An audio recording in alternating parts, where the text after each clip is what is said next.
Yung complaint, yung complaint.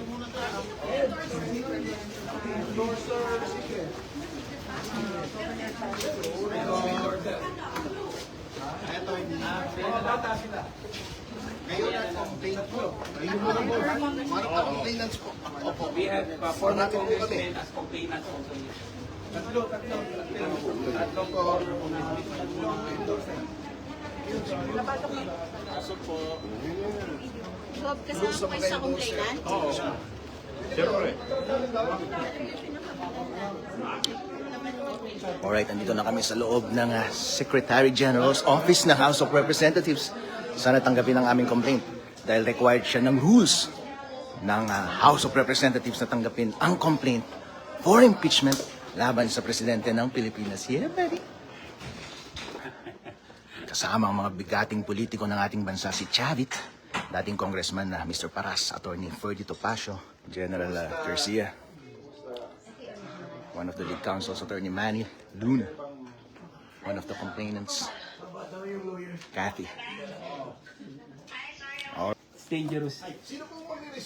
Ito yung pinaka-substantive na complaint na ipinasa so far dahil ito ang pinaghirapan ng mga bigating mga legal minds and politicians sa Pilipinas. Hindi katulad ng mga complaint na unang ipinasa na 4 pages lamang at halata lamang na ginawa para i-forestall yung mga substantive complaint na katulad nito. This is a 44-page complaint Yep, buddy. with thousands of annexes. Yep. Dahil kapag hindi nila pinalusot ito at ang pinalusot lang nila ay yung walang kwentang 4-page complaint, ibig sabihin, dinidiskartehan tayo ng mga loko-lokong ito. In other words, alam na this. Yeah. We have the best lawyers and best folks and politicians dito sa ating group. At hindi nila pwedeng tanggihan, katulad ng pagtanggi nila ng Makabayan Block complaints kanina.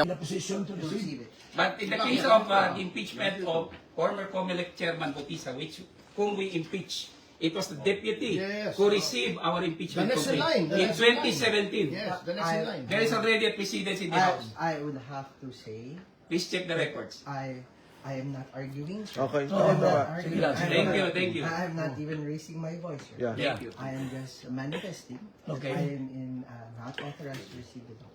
Attorney, may question. Wow. Why this is for the record. Ako, sir, I'm just saying, I'm not arguing, sir. No, it's okay. Wow, wow. What's your... Attorney, question lang. Can it be received ministerial? Laban kay BBM.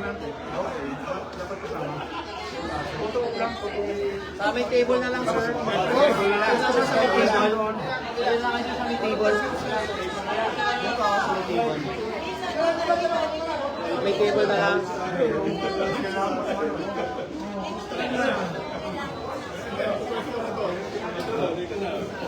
Yeah, buddy. Opo, may mga lima. Attorney. Yes, boss. Tapos, at tanong nyo lang ako ninyo, meron po yung press board, kasama nga po doon sa mga complainant. Kasama ko sa complainant pero sila ang lead. Taga-cover ako ngayon. Diba? Chavit Sensors. Ayan po, dati po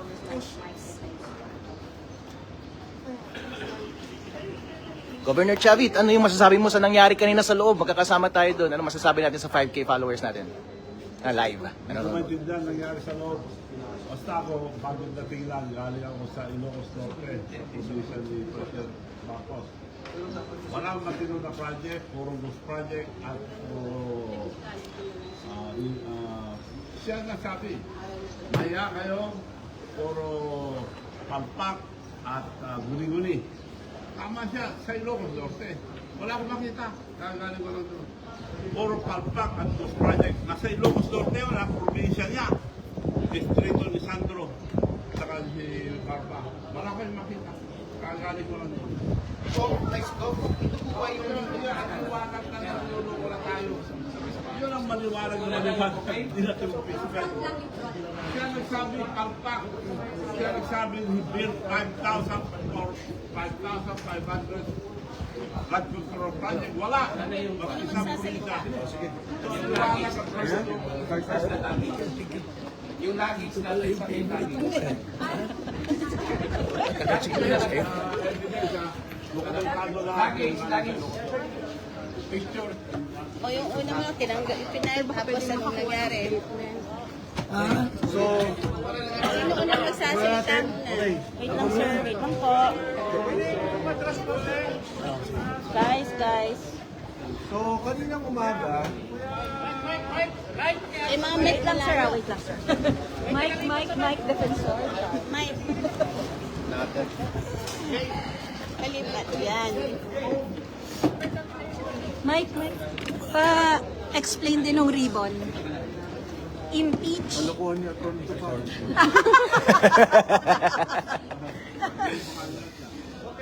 Boy, paliwanag muna natin yung pag-file at ba, ano nangyari? Kaninang umaga, nagkaroon kami ng pag-uusap ng mga kasama sa Makabayan Block na banggit na sa amin na opisyal na hindi tinanggap yung kanilang impeachment complaint.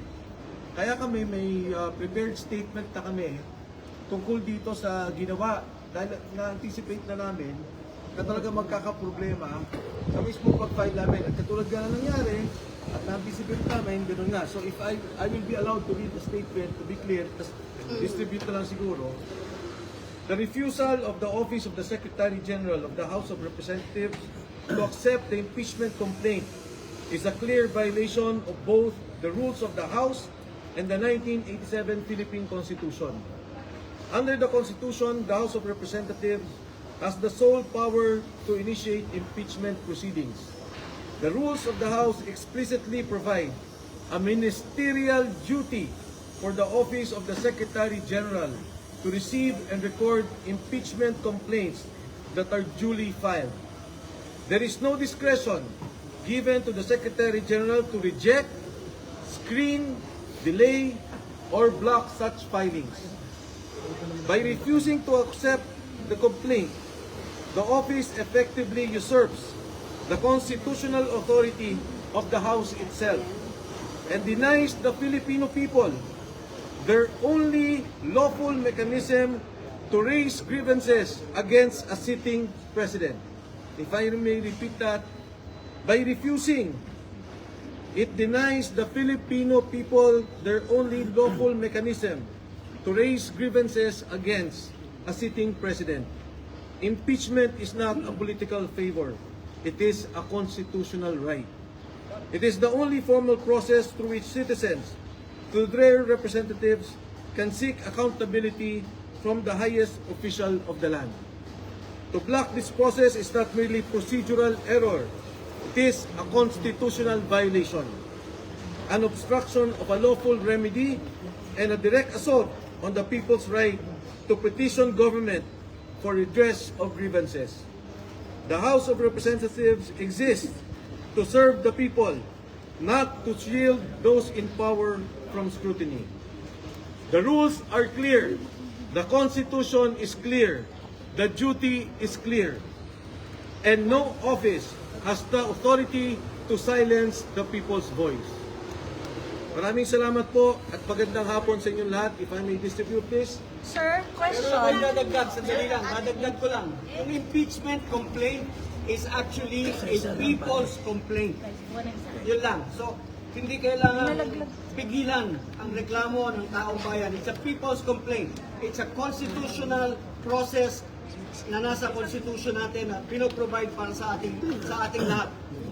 So, Ano ba, wala na akong idadagdag. Okay na yun. so anong masasabi niya hindi tinanggap yung impeachment complaint? Hindi tinanggap. Hindi, yun nga, sa hindi pagtanggap nila, it is not only a violation of the rules, but of course of the Constitution. At mas mahalaga, ito lang kasi ang paraan ng taong bayan na magreklamo sa nakaupong Pangulo. Hindi ka pwedeng mag-file sa ombudsman, hindi ka pwedeng mag-file sa korte.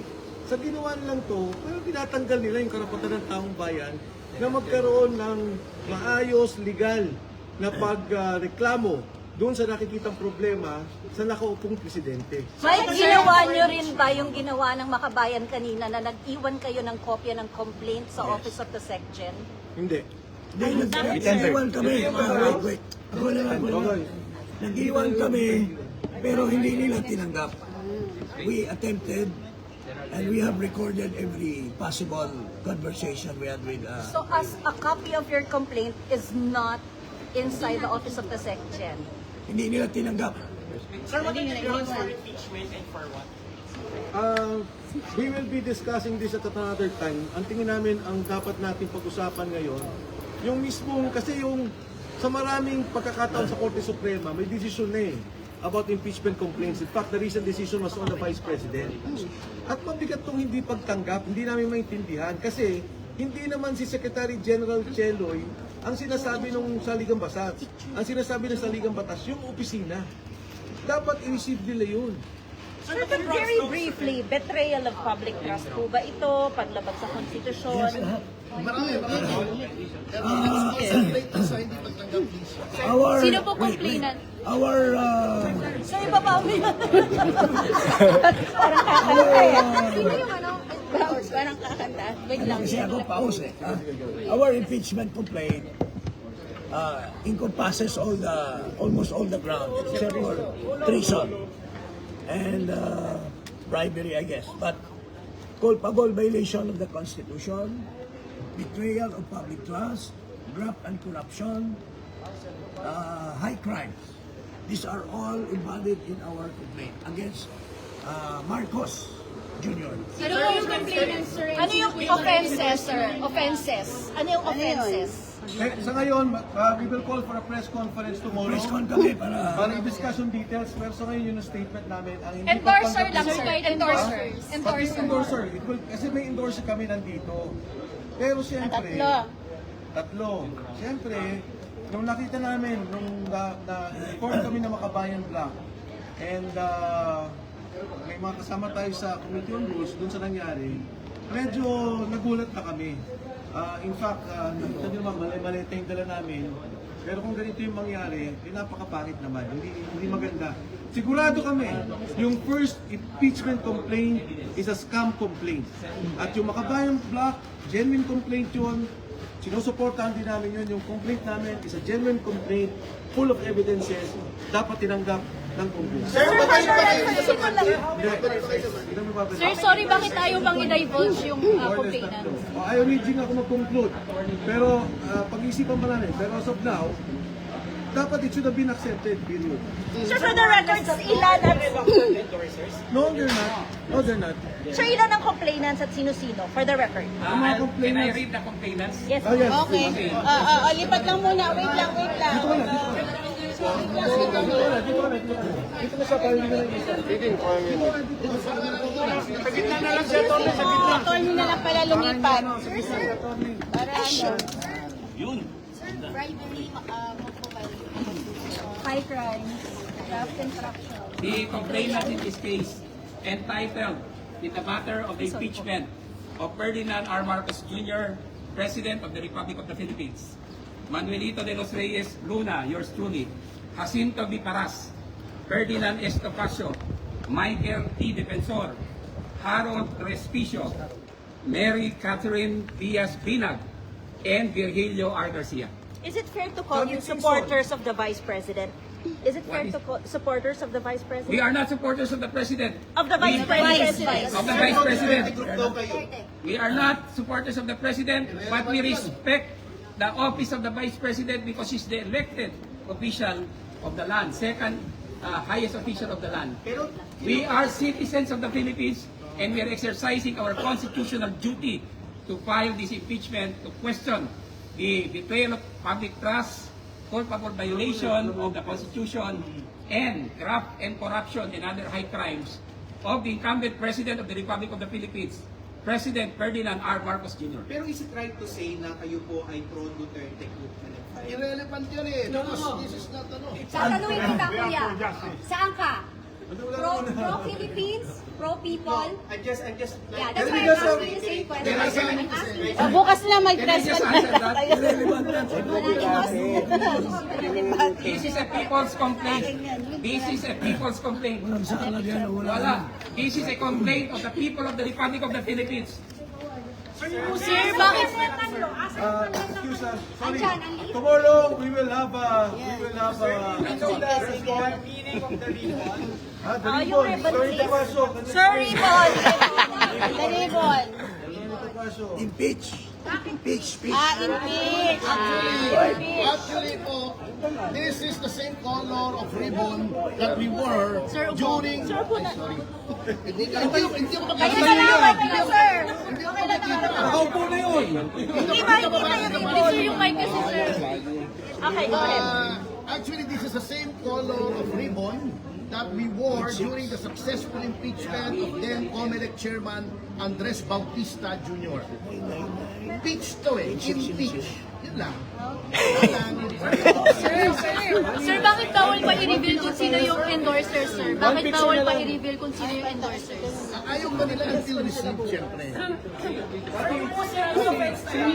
Sir, anong particular act? Dali, picture, hawakan yung mga complaint. Oo, sir, related pa sa budget? Related sa infra budget? Related ba sa infra budget?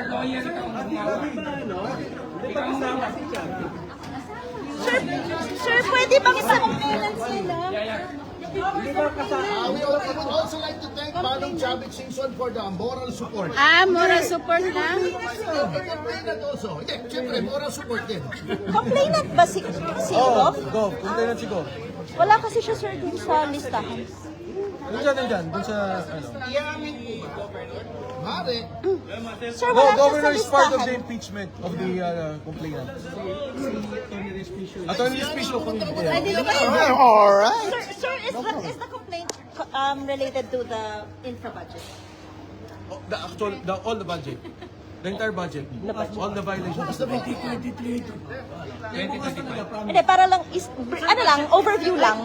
Pakaganon yung complaint. 2020 GAA, 2024 GAA, and 2025 GAA. Included. we don't know. Paki-forward yung complaint. Attorney. Secret. Takot sila, hinaharas sila eh. Upon the request, we have to respect their wishes. Thank you everyone. Salamat. Paki-forward lang yung complaint. No, the complaint, iganon nyo medyo malay. Yan. Hawak na kayo. Yan, padali. Yung complaint, pakimpleto lang po, Para maganda. Lunch tomorrow, Max. Ikaw na. Press conference, Max Restaurant sa Circle. Anong oras? Anong gusto mo ng oras? 11. Lunchtime. Lifestyle. Para umabot. 11 gusto nyo, para makot tayo. Para umabot sa prime time, sir. 11 tayo? Mga 10:30. Kasi yan dapat para umabot sa Symbolic. Kasi again, ang office of the... Sige, sabihan ko sila. Symbolic ka rin daw dito sa office, magtayo din tayo. Oo, doon na lang. Sige, para Dito sa harap ng office. Harap ng office. Okay. Sarap. Ganyan. Symbolic ka. Sir, may I request? Sir, pa-picture naman ng copy.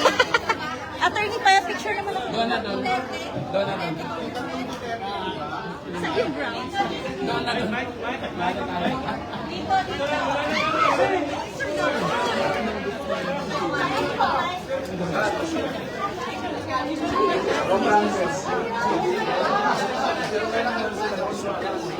mga pointless din eh.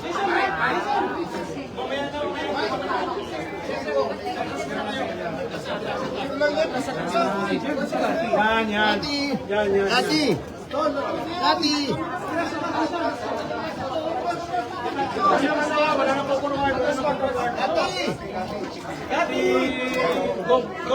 Alon, dito. Huwag mo lang munang microphone. Tanong ko lang, kaya ba ayaw nung banggitin daw yung mga names ng mga mag-endorse? Kasi ayaw nila mag-endorse.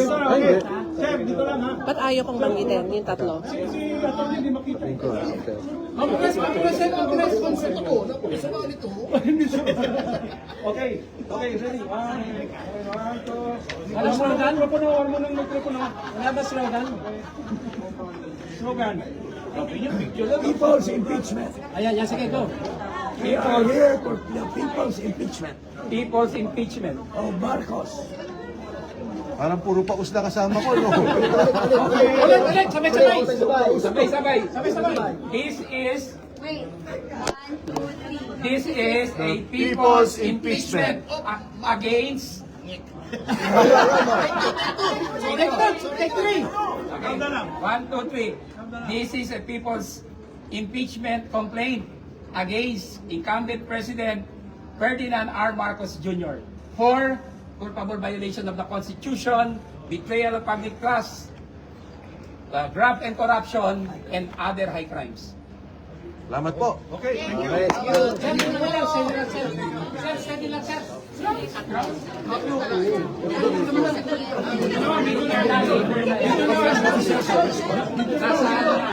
Let's come tomorrow.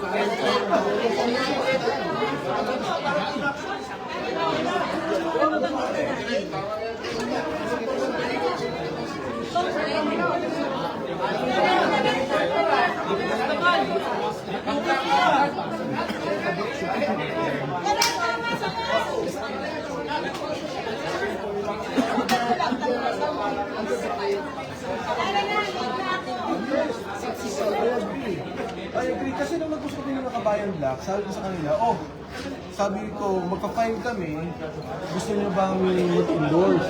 Sabi, hindi, magpa-file na rin kami ng sarili. Sabi ko, okay lang. Sabi niya, sige, baka okay, consolidate. Kasi syempre, good faith lahat yung usapan. Kanina lang yan, sir. Kanina lang. Ay, hindi. Nung ano pa, nung nag-usap kayo ng mga Kabayan Black, mga 4 days ago. Tapos kanina, nagulat ako, nagtawagan kami. Hindi in-accept yung kanila, hindi receive. Sabi ko, ha? Sabi niya, accept ko na nangyari. So kinausap sila, katulad kami, kinausap din kami, that they were not authorized to receive. Sir, your also is, sir, pag na-transmit ko sa Monday, makabar na po yung impeachment complaints. Hindi ako makabar.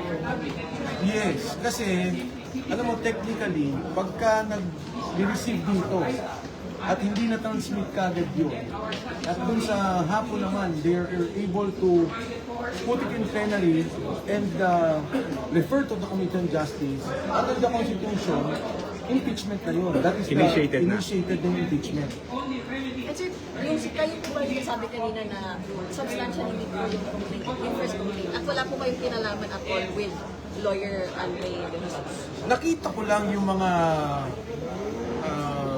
nilagay nilang complaints. Pero wala akong nakita mga evidences on that. Yung nga, substantially baka kulang. So parang ang point ko, kung kunyari normal na procedure ko, all the complaints within the 10 days as mandated by the Constitution should be accepted. And then para yung Committee on Justice, if they want to consolidate, they want to take up another one, dismiss itong isa, di ba?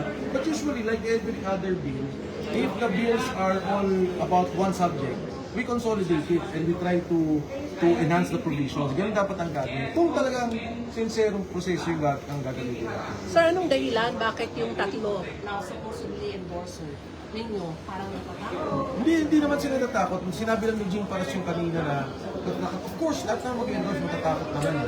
Kahit naman sino naman sa presidente matatakot. Pero ang feeling namin kanina, kung hindi ito i-receive, walang point na gambalain namin kayo. Andito sila. Nandito sila sa Kongreso sa ngayon at naghihintay sila kung anong mangyari. And like what we expected. In fact, Makabayan Black is waiting for our call. Sabi nila, pag ni-receive kayo, sabihan niyo kami. Siguro pag ni-receive kami, mahabol din sila. Kung ano na lang ba yung composition ng endorsers? Majority, minority, ano? From what I understand, mix na majority minority. Sino po mas marami, sir? Yun. Majority. Ay, sir, Sir, kung sabi ka- determine po kayo na hinahin yung impeachment, hindi pa kayo babalik sa Monday. Walang point eh. Ako personal ko, I cannot speak for the group. Kasi, ang nakalagay sa Constitution, the office of the Secretary General. Ano ibig sabihin? Kung bumiyahin ng bumiyahin siya, di ba? It's the office. In fact, it can just be received by any person Not here. a person.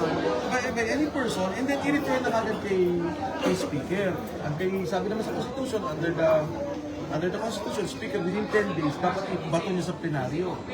Sa plenaryo naman, within 3 days, iba to sa Committee on Justice. So it's not the person. So for me, the fact na hindi in-accept, naman ako ba makaawa pa on Monday, maghintay dito eh. Di ba? Even if they accept it on Monday, pag tinake up naman yung isa na, wala ka na din. So, opposition mo, hindi na po-file? Opposition mo, hindi na po-file? I think we have to study our other legal options. Sir, kanina nabanggit sa young lawmakers, freshly term neophyte lawmakers po ba ito? Unang termino ba? Oo, fresh term. Yung tatlo, sir. Mga fresh. All three. All three, sir. Fresh. Yung dalawa fresh, yung isa hindi na masyadong fresh. Kayo na lang. So, hindi na po kayo magpa-file sa Monday? Or iniwan, ano po mas tapos, iniwan yung complaint po kasi Walang iniwan. So basically, sir, but you tried? Yung lawyers kanina, sabi ko, ano po, iiwan kung di pa wala din naman ibig sabihin. Okay, sir. Sir, ano pong Kasi complaint? lumalabas kayo sir na ang posisyon ko, pag nag-file tayo na next Monday, ibig sabihin wala tayong tatawagin ng third impeachment. Hindi, basta ang position ko, we will use other options, legal options. We have other legal options. Well, if we go to the Supreme Court, that's one legal option. Pero para pumunta pa ako dito and di ba, makasali pa ako dun sa Moro-Moro, hindi na, ba't ko pa gagawin yun? So, what are the Hindi na nga makalakad si Ferdito Pacho at si Bob Chabi, tapos papabalikin pa dito. for certain hindi na kayo Ako, hindi ako.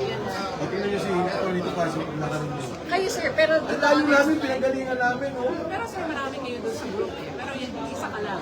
Oo. Hindi ka na magiging position.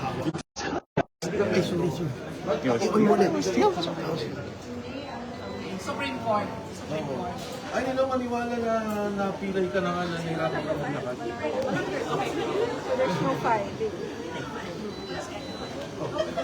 Salamat ah. Sir, ano nga ang grupo niyo before dito sa Congress? Kami? Spice Boys. Basta ka tayo magkasama kami dito sa basketball midgets.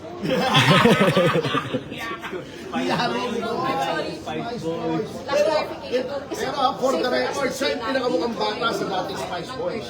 Oh, Kasi walang si Migs. There was never a first impeachment complaint. Because under the Constitution, the first session day is Monday. Yun ang definition ng Constitution. There was no first, second, or third Spicy complaint. pa rin. Your complaint na lang sir, di nyo na po ipafile. So, Hindi na. Ako yun. so wala na, withdraw na po. Kasi tinitechnical kami sa first, di pa sila first ha, nauna lang sila. But the first complaint should have been the three complaints. Makabayan Blacks complaint, our complaint, and yung unang scam complaint. Sir, for the record, hindi yun na ipasa. Ha? Ito lahat yung complainant. Oo. Actually, si Gob Chavit dun sa official namin, hindi pa siya nakapasok eh. Ngayon lang siya nakapasok eh. Actually, kasama naman natin siya, hindi lang siya nakapirma noon. I-amend niyo pa ba yun, sir? I-amend niyo pa yung page 1 niyo. Kasi wala siya dun sa listahan. Oo, kasi may mga dagdag pa kami kasama eh. Kailan pa ipapile? Pabalik dito? Hindi na. Paano, sir? Yung document? Meron kayo What I'm saying is, as a complainant kasi, if we go to the Supreme Court, we have every right as a complainant here to be part of that. Kung gano'n ang option, hindi pa ako ayaw kasi pumunta kami dito eh. So we filed here. And as a private citizen, we can go to the Supreme Court and complain. So you're going to do that. Sir, di ba kanina sinasabi na first complaint lang yung dishes? Hindi. Yung tatlong complaints na yun are technically all first complaints because the first session day of the Constitution, of the rules of the House will be Monday. Tatlo kami. So technically, sabay-sabay kami pumasok on the first session day of Congress. Clarification na po, sabi niya, Daylan sasama si Gov. Dixon. Ibig sabihin, saan dadalhin yan? Hindi. Sir, you mean, sir, ba yung when you file a petition challenge sa Supreme Court challenging yung pag-block, it will include the former government? Is that what you mean? Yeah, kasi sinabi yung as part of the ano, di ba? Is here. Pero pinopoint out ko lang, it's a legal option. I still have to talk with the lawyers. Attorney Topacio is here, one of them. So pag-usapan pa namin kung anong gagawin. Parang sayang naman, sir, kung hindi kayo magpapile. Ha? Kung parang sayang naman, sir, Hirap na kasi Bob Chavez si Attorney Topacio maglakad tapos baka hindi rin pag tinanggap sa Monday, iba rin yung iti-take up. Sir, pero bakit po kayo? Can you imagine? Again, ang Constitution sinabi niya, Secretary General's Office. Walang sinabing Cheloy Garafil, walang sinabing Reggie Velasco, walang sinabing tao. Dapat tinanggap nila yon at i-refer kay Speaker. Walang discretion.